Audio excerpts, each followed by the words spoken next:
여러분 반갑습니다. 시바쌤입니다. 자, 드디어 코레일 채용이 떴어요. 올해 채용이 떴는데, 제가 지금 배경을 보시면 아시겠지만은, 보통 촬영 장소가 아니에요.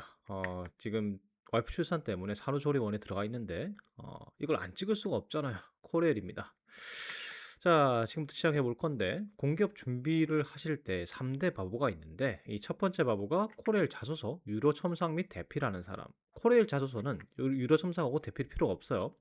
그 다음에 적부 자소서 목숨 거는 사람, 이게 두 번째 바보입니다. 코레일 자소서는 적부입니다. 목숨 걸 필요는 없어요.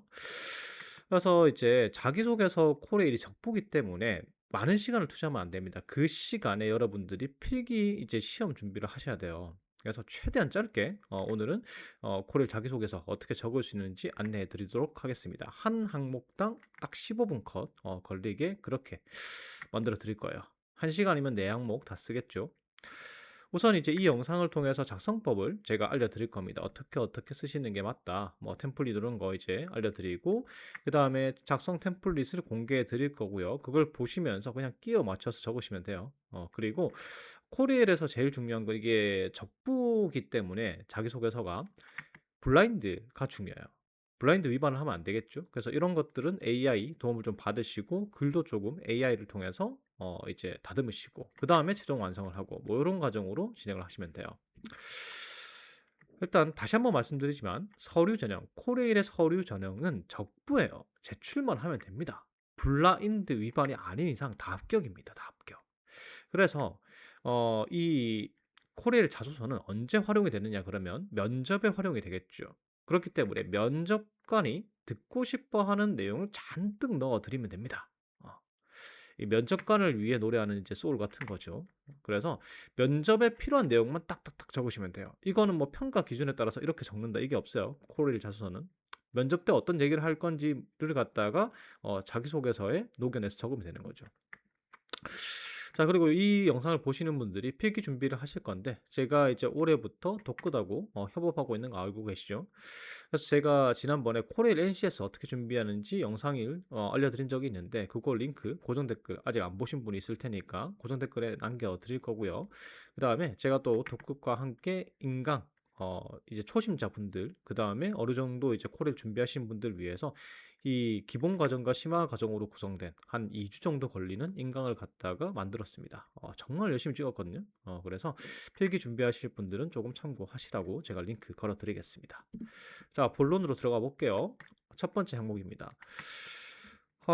단체 생활 중 소외되거나 어려움을 겪는 동료를 위해서 먼저 다가가 배려하거나 도움을 주어서 뭐뭐뭐뭐뭐. 이게 원래는 이제 소통 능력을 평가하기 위한 건데 디렉션 그러니까 이제 문항 자체가 너무 디테일해요. 디테일하기 때문에 별로 이게 편차가 없을 걸로 예상이 됩니다.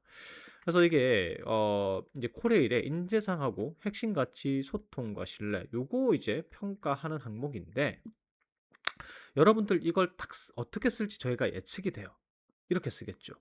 처음에 먼저 어떤 친구에게 다가갔다. 먼저 말을 걸었다. 먼저 인사했다. 그랬더니 어떤 얘기를 하더라. 그래서 들어줬다. 고민 상담해줬다. 조언해줬다. 그러더니 얘가 바뀌더라. 적극적이 되더라. 요렇게 적을 겁니다. 전부 다 이렇게 적을 거예요. 그럼 이렇게 말고 그럼 어떻게 적냐고요? 지금부터 차이를 내는 방법을 알려드리겠습니다. 이렇게만 적으면 다른 사람하고 똑같은 거예요. 그리고 면접 때도 똑같이 앵무새처럼 이런 얘기를 하려고요? 안 되겠죠. 이 질문의 의도는 이겁니다. 다른 사람, 그러니까 여러분들 주변에 있는 동료들에게 관심이 있는지를 보고요. 그 다음에 주변 동료들에 대해서 항상 배려하는 배려심이 기본인 사람인지를 평가하는 항목입니다. 그리고 이 조직 차원에서 이제 소외된 사람 있잖아요. 말을 좀 잘 안 하거나 내성적인 사람 자체가 그냥 그 사람의 개인의 문제가 아니라 조직 차원에서 이게 문제가 될 수 있다고 생각할 수 있는 사람인가? 그러니까 한마디로 관심과 배려를 숨 쉬듯이 하는 사람인가? 그리고 동료한테 좋은 말 해줘 가지고 동기부여를 해줄 수 있는 사람인가? 좋은 영향을 줄 수 있는 사람인가? 요걸 갖다가 평가하는 항목이 이 항목입니다. 그래서 항상이란 표현 여러분들 그 제가 표현을 썼죠. 항상이라는 건 한 번 가지고 그런 성향을 가졌다고 라고 판단이 되는 게 아니에요. 내가 어떤 사람을 한 번 배려했다. 그건 배려심 있는 사람이 아니죠. 근데 그게 두 번이 되고 세 번이 되면은 배려심 있는 사람이에요. 그래서 이게 코레일이 충분히 글자 수를 줬습니다. 1000자까지 작성할 수 있기 때문에 사례가 적게는 2 개, 많게는 3 개까지 들어갈 수 있어요. 그러니까 남들에게 관심을 가지고 배려했던 사례를 1 개를 디테일하게 적는 게 아니라 2-3 개를 갖다가 쭉쭉쭉 적어서 적어 놔야지 이제 평가위원들이 혹시나 이제 면접관들이 나중에 이 자기소개서를 딱 확인했을 때 '아 이 사람은 그냥 한 번만 배려하는 사람이 아니고 늘상 배려하는 사람이네.' 요렇게 이제 판단할 수 있다는 거죠. 그래서 적어도 사례를 2개 적어야 됩니다. 음. 그리고 그냥 소외된 팀원에 가 가지고 말 걸었다 이런 정도로 적는 게 아니고 그 작업 자체가, 그러니까 소외된 동료들에 대해서 관심을 가지고 배려를 하는 것 자체가 이게 팀 차원에서 정말 도움되는 행동이고 이게 중요하다는 걸 알고 있다라는 표현을 해야 됩니다. 음. 특히나 여러분들 이거 그 중고 신입분들은 이거 많이 느끼시잖아요. 그러니까 소통이 잘 안 되고 좀 소외된 팀원이 있으면은 뭔가 일을 하는데 문제가 된다는 거, 요거 잘 느끼시잖아요. 그런 것들을 적으시면 돼요. 그래서 그냥 "잘 지냈다." 말고, 이게 항상 결과도 여러분들이 이렇게 적으시거든요. 그냥 그래서 그다음부터 친구가 혹은 동료가 "저희랑 잘 지내게 됐습니다. 의견을 적극적으로 말하게 됐어요." 요 정도만 적는데, 그게 아니라 그 동료가 변했을 거예요. 여러분들이 먼저 다가가서 소외된 팀원한테 먼저 다가가서 어떤 얘기를 해 주고 어떤 조처를 하고 어떤 행동을 했으면 그 친구가 변했겠죠. 변했다로 끝나는 게 아니라 그 변한 다음에 그 변화를 바탕으로 조직에 어떤 이익이 갔는지까지를 풀어 줘야 돼요, 구체적으로. 그걸 안 해 주게 되면은 그냥 '아 침묵질 정도 한 거구나.' 요렇게 이제 평가가 돼 버리는 거죠. 그리고 이제 여러분들이 이제 사무하고 승무직 준비하시는 분들 있죠. 이분들은 고객을 최전선에서 맞이하는 분들입니다. 그래서 문제가 있는 사람한테 먼저 다가가는 게 중요해요. 그래서 사례를 2-3개 쓰라고 제가 말씀드렸는데, 동료의 문제를 막 해결한 것뿐만 아니라 뭐 아르바이트 시에 고객에게 먼저 다가간 내용을 또 넣어도 괜찮아요. 서브 사례로 한 마지막쯤에 넣어도 되고. 나머지 직렬분들, 이제 뭐 기계든 차량이든 이런 분들은 중장년, 코레일이 특히나 중장년 그 근로자들, 현장직 근로자들의 비율이 높잖아요. 이분들하고도 협업을 해야 돼요. 그래서 다른 세대의 동료에게 먼저 다가간 사례가 있으면 정말 좋은 사례입니다, 이건. 중고 신입이든 아니든. 어떤 프로젝트를 하거나 어떤 일을 하는데 좀 이제 나이가 연배가 나랑 다른 분 있잖아요, 좀 높으신 분들. 그런 분들에게 먼저 다가가서 소외된 분들과 뭐 대화를 하거나 이렇게 한 사례, 정말 좋은 사례입니다. 실제로 작년에 이제 합격자분을 보시면은 엄청 이제 면접장에서 칭찬을 들은 사례를 말한 적이 있는데, 어떤 사례냐면 목욕탕에서 그냥 그 스마트폰 있죠. 스마트폰 조작이 서투른 분이 계셨대요. 막 어르신 2분이 막 모여 가지고 막 논의를 하고 계시더래요. 근데 거기 가서 자기가 도와준 거죠. 그 사례를 말하는 순간 엄청 칭찬을 했다라고 얘기를 했었거든요, 면접관이. 그러니까 그것만 보더라도 지금 현재 코레일 내부에서 세대 갈등이 얼마나 심하고 그걸 갖다 해결할 수 있는 사람, 그러니까 세대를 따지지 않고 소통을 시도할 수 있는 사람이 얼마나 중요한지 선호하는지 알 수 있습니다. 그래서 이런 내용들이 들어가면 사무나 승무 그리고 다른 직렬들에서 도움이 될 수 있다, 이렇게 이제 말씀을 드립니다. 작성 플러스는 이렇게 적으면 돼요. 관심과 배려를 위해서 노력한다가 아니라 나는 당연히 관심과 배려를 가지고 있는 사람이다. 디폴트 값이다 나한테는. 요렇게 말씀을 해 주시고요, 두 갈씩해서. 그다음에 사례 한 2개 정도. 뭐 간결한 상황과 내가 어떠한 생각과 행동을 하면서 배려했고 동료가 어떻게 변했다. 그리고 그 관심과 배려가 뭐 팀에 어떤 좋은 영향을 줬다. 요렇게 적는 거고요. 그다음에 이 경험들을 바탕으로 나는 관심과 배려가 조직 차원에서 얼마나 중요한지 알고 있고 입사 후에도 그렇게 행동하겠다. 요렇게 들어가는 거죠. 이런 식으로요. 굳이 뭐 영어를 이렇게 쓸 필요는 없지만, 그러니까 저에게는 어쨌든 이게 제가 주저리 길게 적었는데 이렇게 안 길어도 돼요. 한두 문장 정도로 관심과 배려를 위해서 노력하는 사람이 아니고 나는 생활에서 배어 있다라고 적어야 됩니다. 그렇게 적고요. 그다음에 사례 적는 거죠. 간결하게 상황. 그다음에 어떤 생각과 행동을 했는지 적고 동료가 어떻게 변해서 어떻게 우리 회사에 그 조직에 이득이 갔는지를 적어야 돼요. 그래서 제가 사례 2개를 적었는데 똑같은 플롯입니다. 두 번째 사례를 보여드리면은 여기서 요령은 사례가 너무 긴 게 이제 2개가 나오는 것보다는 사례 1 번은 쪼금 길고 자신 있는 사례, 그다음에 덜 자신 있는 사례를 쪼금 더 간결하게 두 번째 붙여 넣는 게 더 좋아요. 그래서 이제 사례를 보여드리면은 요런 거죠. 제가 다른 나이대에게 먼저 접근하는 게 이제 다가가는 게 굉장히 좋은 사례라고 했잖아요. 요런 거 좋은 사례예요. 그러니까 뭐 졸업 프로젝트 같은 거 하는데 나이 차가 많이 나는 복학생이 있더라. 그래서 먼저 다가가서 의견을 들었다. 그래서 먼저 다가가 가지고 요렇게, 요렇게, 요렇게 노력을 했더니 그분이 바뀌었고 그 덕분에 우리 팀에게 어떤 도움이 됐다. 그냥 친하게 지냈다 하면 친목질이라 그랬죠. 어떻게 바뀌어서 결과가 좋았다. 요런 거 적으면 되는 거죠. 그런 다음에 관심과 배려가 조직 차원에서 정말 중요하다는 걸 이 사례들을 통해서 깨달았고 저에게 관심과 배려는 디폴트 값입니다. 자신 있습니다. 요렇게 마무리하는 거죠. 자, 항목 2 번입니다. 야, 실패할 가능성이 있거나 익숙치 않은 낯선 분야에 도전한 사례. 자, 요거 예상 평가 지표는 요거죠, 요거. 음.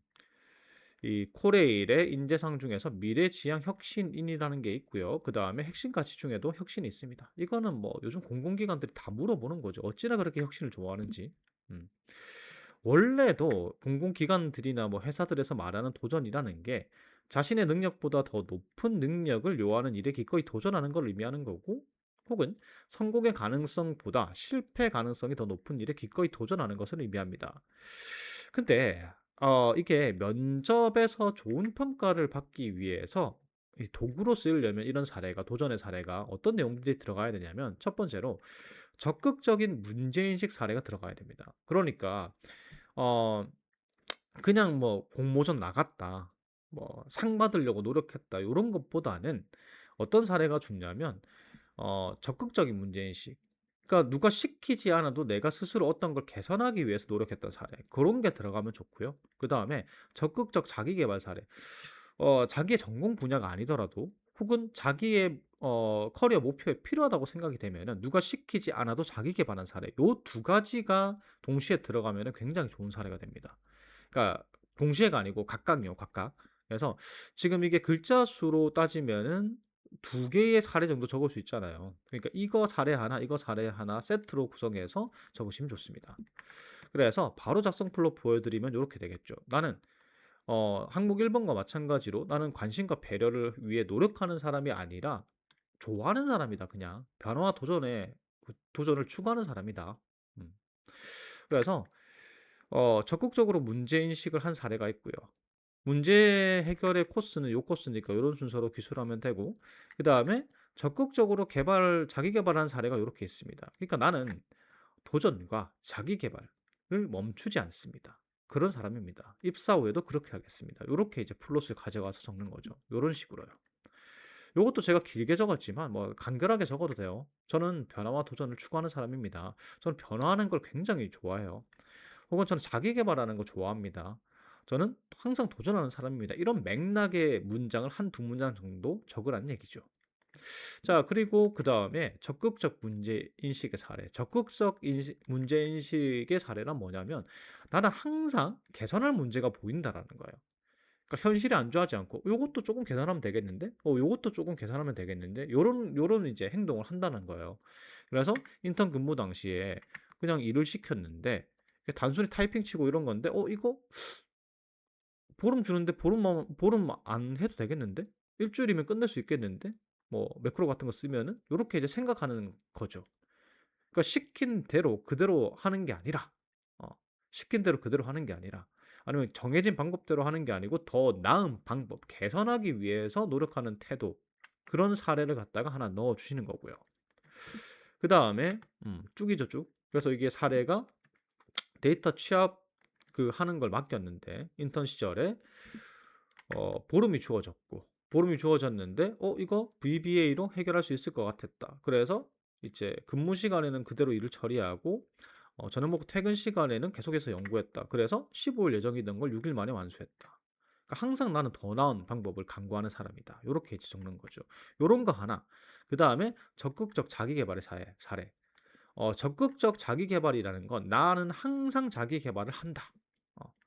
그래서 뭐 자기 계발의 필요성을 느껴 가지고 굳이 좀 이런 게 좋아요. 여러분들의 어차피 직무 관련 자격증들, 인전 자격증들은 이력서에 다 적잖아요. 그런데 굳이 이런 것까지 딸 필요 있을까 하는 자격증을 적는 것도 좋고요. 아니면 굳이 이런 것까지 배울 필요 없었는데 나는 필요하다고 생각해서 관심이 있어서 배웠다. 나는 관심 있으면 필요 있다고 생각하면은 무조건 내가 발이 먼저 움직이고 손이 먼저 움직여서 배운다. 적극적으로 자기 계발하는 사람이다. 그걸 보여주는 사례를 갖다가 하나 적는 거예요. 음. 그래서 남들 따는 자격증보다는 남들이 안 받고 내 시간과 돈을 투자해서 딴 자격증, 어 그런 것들을 그 사례를 적는 게 중요합니다. 꼭 자격증 아니라도 괜찮고요. 뭐 교육도 괜찮아요, 교육. 어. 이게 적극적 교육 사례라고 하죠. 학교 이제 교육 같은 경우에는 적극적 교육 사례가 아닙니다. 학교에서 성적 잘 받고 학교 잘 가는 건 당연한 거잖아요. 근데 그거 말고 내 돈 내고 내 시간 내서 어떤 교육을 받은 걸 의미하는 겁니다. 그런 것들을 적으시면 돼요.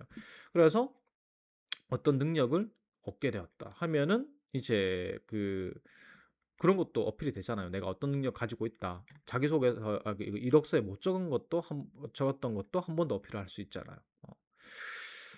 그리고 여기 적으실 때 아무래도 이제 코레일이 뭐 스마트 뭐 요런 거 많이 하잖아요. 요즘 AI. 그래서 뭐 그런 쪽 자격증 있으시면 그걸 또 적으셔도 돼요. 교육받은 거나. 그래서 이제 지금 코레일이 변화하고 있지 않느냐. 너희 AI 하지? 데이터 하지? 디지털 전환 하지? 스마트 철도하고 있지?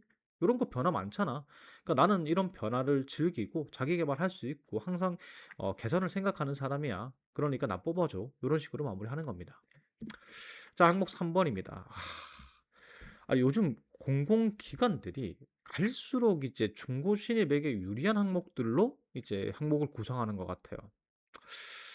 이게 본인이 보유한 직무 관련 지식이나 전문성을 발휘해서 고객을 만족시킨다?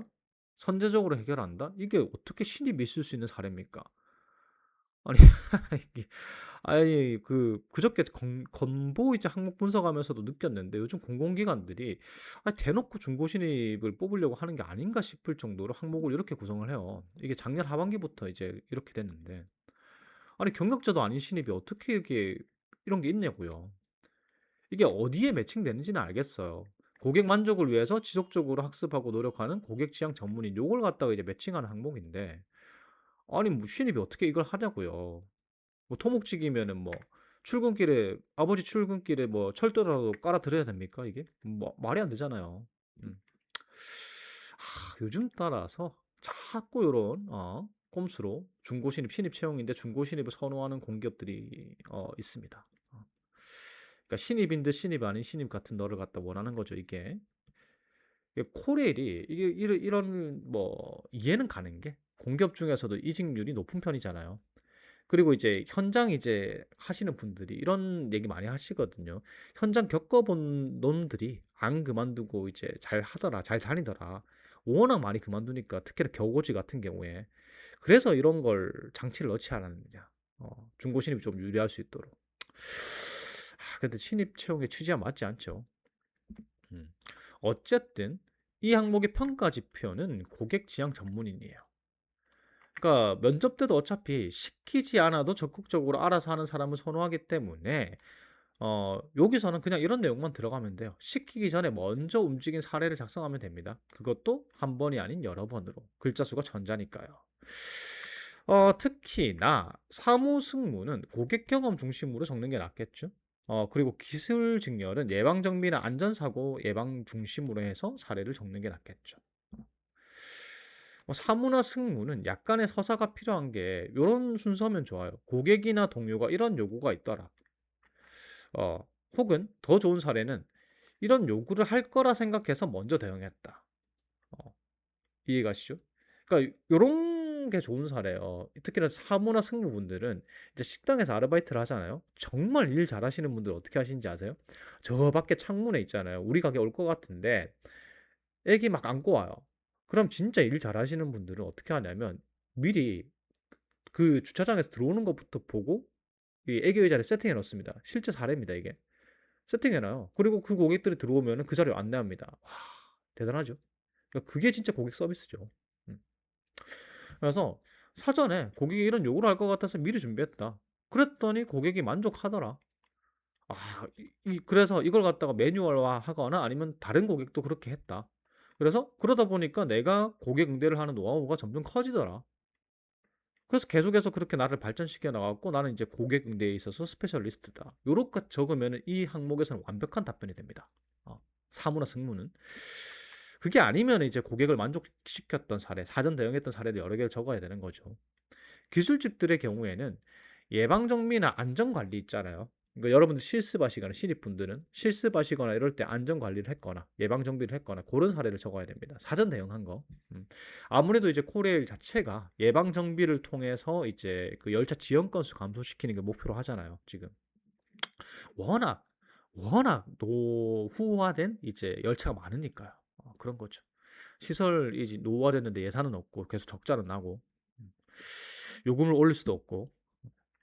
그래서 이제 중고진입 분들은 업무상에 이 고객이나 이제 동료가 미리 이제 그 요청을 하기 전에 내가 이런 걸 갖다가 요구할 거다 생각해서 미리 대응한 거 그런 거 위주로 적으시면 되고요. 신입분들도 저런 건 없잖아요. 이런 게 있을 수 없잖아요. 업무상 저런 게. 그래서 그러니까 대회나 과제도 교수님이나 선생님의 요구입니다. 요구. 공모전이나 기능 대회 같은 것도 당연히 주최 측의 요구 사항입니다. 그래서 주최 측이 요런 걸 원할 거라 생각해서 교수님이 요런 걸 좋아하실 거라 생각해서 요런 걸 원한다고 생각해서 내가 요렇게 했다. 요것도 사전 대응에 해당이 돼요. 근데 이제 더 중요한 거는 예방 정비. 나중에 사례로 보여드릴게요. 그런 걸 적으시면 되고 사무나 행정 같은 경우에는 아까도 말씀드렸지만은 여러분들이 뭐 직접적으로 표를 팔아본 적이 있는 게 아니잖아요. 고객을 갖다가 뭐 기차 고객 응대해 본 것도 아니잖아요. 고객 응대 사례, 그러니까 아르바이트 상황 자체가 유관 사항입니다. 그걸 적으시면 돼요. 그래서 이제 이런 식으로 플롯이 되겠죠. 처음에 사전 대응. 그러니까 기술직 같은 경우에는 예방 정비를 할 수 있는 능력 같은 안전 관리가 나는 당연한 그 태도라고 생각을 한다. 그런 식으로. 그다음에 사무행정이나 승무 같은 경우에는 적극 행정. 그러니까 고객이 원하기 전에 내가 고객을 만족할 방법을 강구하는 것 자체가 생각하는 것 자체가 나는 당연한 의무라고 생각한다. 그런 내용으로 두 가지를 때리시고요. 그다음에 선제적 대응 사례 뭐 여러 가지를 적거나 아니면은 선제적 대응 후 뭐 그 뒤에 거를 매뉴얼화 했던 사례라든지 그런 걸 갖다가 한 두세 개 정도 쭉 그냥 적으시면 되고요. 그래서 뭐 이공계 같은 경우에는 나는 예방 정비의 중요성, 안전 관리의 중요성을 깨달았다. 입사 후에도 그렇게 하겠다. 사무나 승무 같은 경우에는 고객을 갖다가 니즈를 미리 파악하고 대응하는 게 정말 중요하다는 걸 깨달았다. 그런 걸 적으면 되겠죠. 그래서 이런 식이에요. 이번에는 이공계로 한번 적어봤는데 기계 직무입니다. 그러니까 사전 대응과 적극 행정. 그러니까 이제 현장의 징후를 파악해서 예방 정비 마인드를 나는 갖추고 있다. 이게 중요하다고 생각한다. 뭐 이런 내용을 적는 거예요. 음. 그다음에 이제 선제적 대응 사례를 적으면 되는 거죠. 그래서 뭐 실습 당시에 어떤 이제 불량이 발생할 가능성을 미리 캐치해서 대비한 사례 같은 거. 뭐 적으면 되고요. 그다음에 이제 뭐 그걸 갖다가 매뉴얼화했다. 이런 것도 이제 좋은 거겠죠. 음. 그러니까 요런 내용을 적은 거예요, 그냥. 요런 것도 이제 여러분들의 지식을 활용해서 대응한 겁니다. 사전 대응을 한 거예요. 어. 그다음에 이걸 갖다 더 좋은 사례는 요런 걸 갖다가 한번 겪고 나서 예방을 했잖아요. 예방을 했으니까 이런 문제가 또 생길 수 있잖아. 그걸 매뉴얼했다. 이게 최고 좋은 사례입니다. 그래서 이제 요 사례가 한번 요렇게 대응을 했고 잘 읽어 보세요. 한번 요렇게 대응을 했고 그다음에 다른 사례에 적용한 거죠. 또 이런 일이 발생하지 않게 매뉴얼화 해 가지고 체크리스트를 만들어 가지고 대비를 한 거죠. 요런 사례가 제일 좋은 사례입니다. 그다음에 요런 사례도 되죠. 캡스톤 디자인 하는데 이제 제작 업체들에게 펑크 낼 수 있으니까 미리 대응했다. 요런 것도 다 사전 대응입니다. 그래서 너무 신입분들 너무 이제 나는 이런 게 없는데 어떻게 내가 신입인데 저런 사례가 있을 수 있어라고 생각하지 마시고 요런 것들도 다 사전 대응이라는 거. 그래서 마무리가 선제적 대응의 중요성을 알고 있다. 사무면은 고객의 니즈에 먼저 대응하는 게 얼마나 중요한지 승무 같은 경우 그다음에 기계 같은 이제 그 기술직들은 예방 정비하고 선제적 정비 요런 거에 왜 중요한지 나는 알고 있다. 요런 내용으로 구성하시는 게 항목 3번입니다. 자, 마지막 항목 4번이에요. 10년 뒤 본인이 도달하고자 하는 거.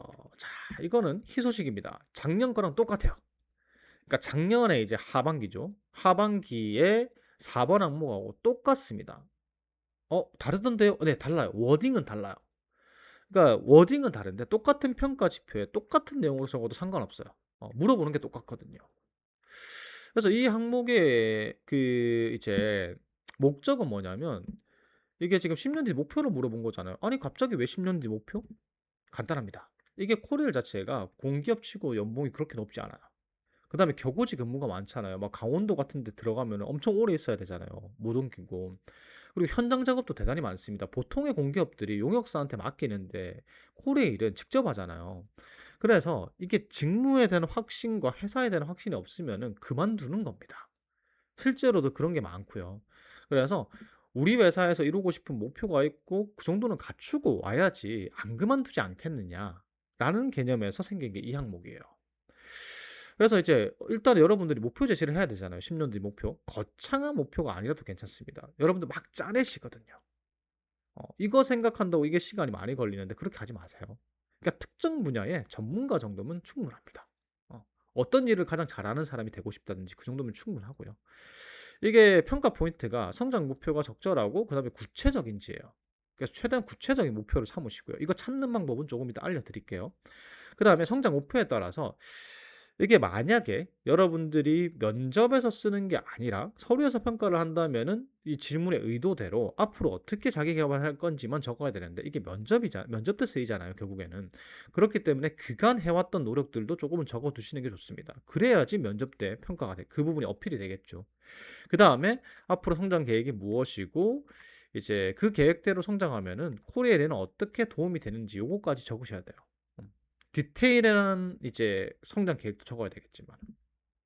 그래서 우선은 여러분들이 가장 어려움을 겪으시는 게 목표 설정이죠. 목표 설정은 간단합니다. 이렇게 물어보세요, 그냥.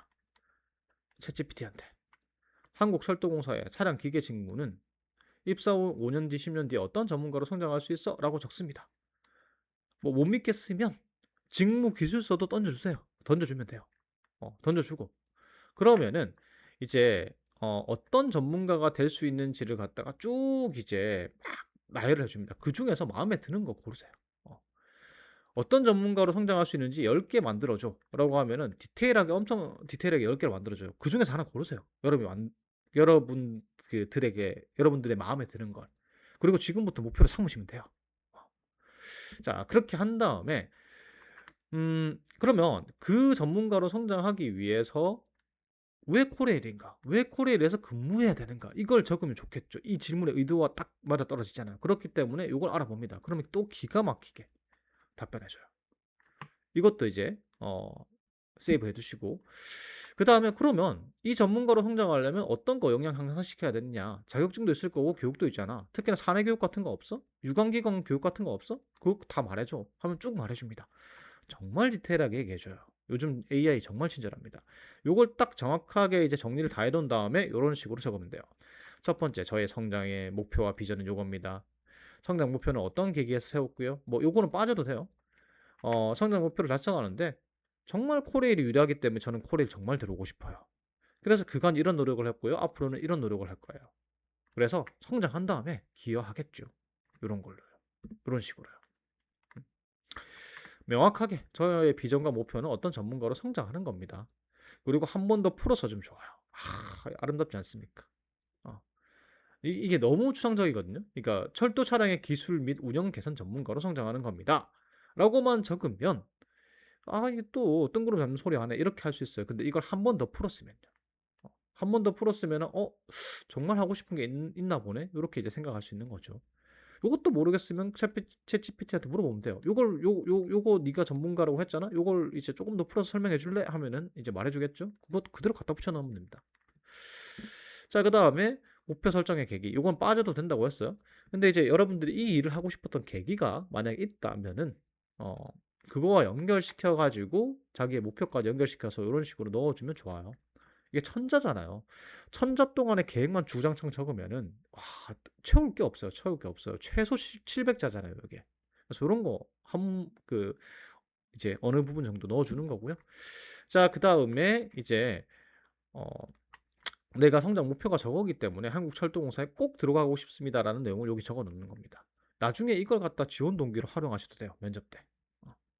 그런 다음에 이제 그동안 제가 목표라고만 얘기하는 게 아니고 그 목표를 위해서 노력해 왔습니다. 여러분들이 쭉 이 직무를 위해서 해왔던 노력들 중에 중요한 거 몇 개만 딱 넣어주시고요. 마지막으로 정말 디테일하게 계획, 이제 서술하시면 되겠죠.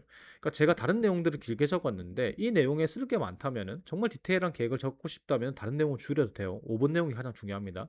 그래서 이제 여기서 명확하게 여러분들 그냥 자격증 취득하겠습니다가 아니고 어떤 자격증 취득하고 싶습니다. 그냥 언제 따고 싶습니다가 아니고 언제까지 따고 싶습니다. 어. 그리고 뭐 어떻게 디테일하게 어떻게 공부하고 싶습니다. 디테일하게 어떤 방법으로 교육받고 싶습니다. 요런 걸 디테일하게 적어야지 이제 면접관들도 '아 얘가 계획이 다 있구나. 정말 디테일하구나. 정말 계획하고 있는 게 맞구나. 사기치는 거 아니구나.' 하겠죠. 그렇게 적고 마지막으로 요렇게 "기여하겠습니다."로 마무리하면 되는 거예요. 아니 선생님 목표와 비전을 물어봤는데 상관없는 것들 그러니까 지원 동기 같은 것들 늘어나도 괜찮습니까? 지금 하고 있는 것들? 네 괜찮아요. 이건 면접용이잖아요. 이 코레일에서 이걸 평가하는 게 아니잖아요, 서류 전형에서. 근데 면접 전형에서 이거 그래서 이거 물어봤는데 이 사람은 요렇게 다르게 대답했는데 이렇게 하지 않아요. 그냥 그걸 읽어보고 참고 지표로 질문을 하는 거죠. 그래서 최대한 여러분들에 대한 정보가 많이 적혀 있는 게 좋겠죠. 그래서 요런 식으로 적으라는 겁니다. 자, 여기까지 들으셨죠? 이제 고정 댓글 링크 보시면은 블로그 에 이 예시들 다 제가 작성을 해놨습니다. 정리를 해놨으니까 보시면서 이제 쭉 적으시면 되겠죠. 많은 시간 투자하지 마십시오. 그리고 유료 첨삭 필요 없습니다. 다 사기꾼입니다. 아니 적분데 왜 유료 첨삭이나 대피를 받냐고요. 그냥 요 정도 자기 정보를 그냥 적어주면 돼요. 적어주면 됩니다. 어, 제가 이런 얘기를 하면 또 영상 올려가지고 대필 신청 받는 그런 분들은 싫어하시겠죠. 근데 안 해요. 받을 필요가 없어요. 바보예요, 바보. 받으면 이거 합격에 아무런 영향을 못 미칩니다. 차라리 나중에 면접 컨설팅을 받으시는 거죠. 면접 컨설팅은 받을 만해요. 왜냐하면 코리아 자체가 이제 상황형 면접을 보니까 그거는 디렉션을 좀 받아보는 것도 어느 정도 이제 도움이 될 겁니다. 근데 자기소개서는 안 해요. 적분데요. 어, 블라인드 위반 빼고 다 붙는단 말이에요. 근데 이걸 돈 쓰시겠다고요? 아닙니다. 아닙니다. 적어보십시오.